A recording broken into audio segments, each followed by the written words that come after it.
ఇక్కడ ఈ ఫార్ములాలో మనం L/T² ప్లేస్లో సబ్స్టిట్యూట్ చేస్తాం. అది ఎట్లా అంటే ఇది equal to 4 into pi square అంటున్నాం. పై అంటే 3.14 ఇంటూ 3.14 ఇంటూ L/T² ఇక్కడ యావరేజ్ వాల్యూ మనం తీసుకోవాలని ఇక్కడ వచ్చేసింది కాబట్టి 24.75.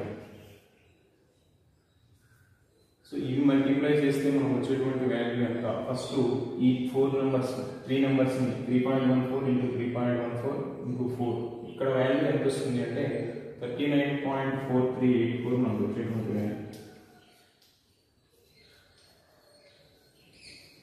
ఇంటూ 24.75. ఈ రెండు మల్టిప్లై చేస్తే మనకు వచ్చేటువంటి వాల్యూ ఎంత అవుతుంది అంటే 976.10